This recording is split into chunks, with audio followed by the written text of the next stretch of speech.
Yes bakunda u Rwanda TV One maka turi kubasaba tuti amahoro nabane namwe. Tugusuza abadukurikirana bari hirya no hino mu Rwanda, abadukurikirana mu ntara y'Amajyaruguru, mu ntara y'Amajyepfo, Iburengerazuba n'Uburasirazuba ndetse no mu mujyi wa Kigali. Tubasaba tuti mukomeze mugubwe neza. Mu kanya tugiye kubagezaho amakuru y'imikino, tuza kwibanda cyane muri UEFA Champions League ku mugabane w'Uburayi.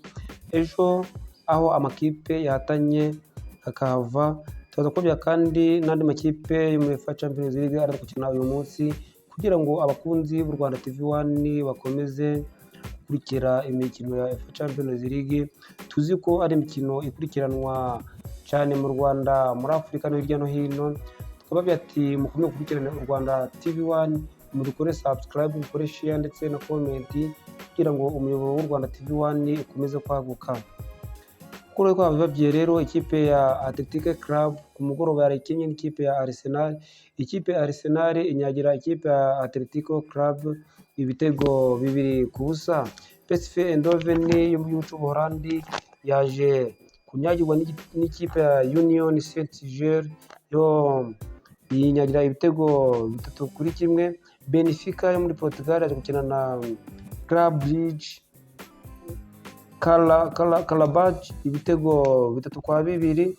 Juventus de Turin yaje kumenya igihe Borussia Dortmund yo mu Budage. Real Madrid yaje kwihanangira ikipe ya Marseille mu Faransa, nabwo ibinyagira ibitego 2-1. Tottenham Hotspur yaje gutsinda igitego 1-0 ikipe ya Villarreal yo muri Espagne. Aho rwose amakipe yaramira andi makipe nabi.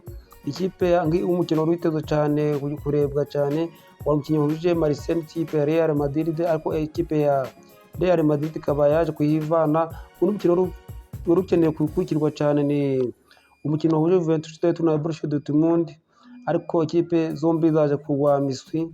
Aho muri iki gihe rwose muri aya matsinda uko ibintu bihagaze rwose kuri timetable, ikipe ya Union Saint-Gilles niyo yaje ku mwanya wa mbere n'amanota 3, ikazigama igitego 1-2. Ikipe ya nyuma mu mwanya matsinda ko amaze gukina, ikipe ya nyuma ni Athletic Club ifite ubusa, nta n'inota, ahubwo irimo umwenda w'ibitego 2.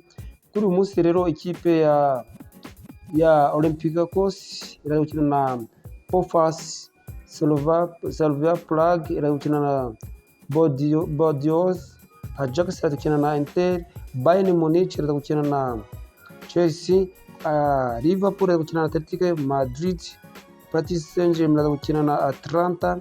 Iyi ngiyi uko ari imikino enye yose, akaba n'imikino yishirana hagati ya Ajax Amsterdam ikipe ya Inter Domir. Bayern Munich n'ikipe ya Chelsea nayo ari umukino ukomeye cyane kandi w'ishiraniro. Paris Saint-Germain Parc des Princes iraza kwakira ikipe ya Atlanta yo mu cy'Ubutaliyani. Abo ari umukino nawe uteye ubwoba hagati y'amakipe yose.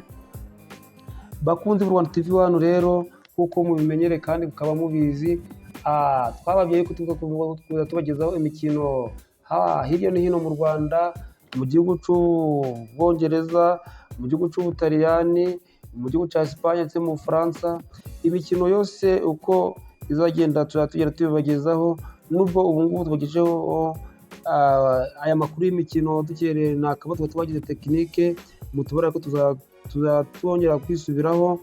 U Rwanda TV One rero ni ikipe ni umuyoboro ujyaza ubagezaho amakuru y'imikino yizewe kandi nyayo. Mukagira ubwoba, muje mudukorera subscribe, mukande share ndetse mutere na comment, kugira ngo u Rwanda TV One rukomeze kwaguka. Turabashimiye cyane kandi mukomeze kugira umunsi mwiza. Imana kandi ibahe umugisha. Bye bye.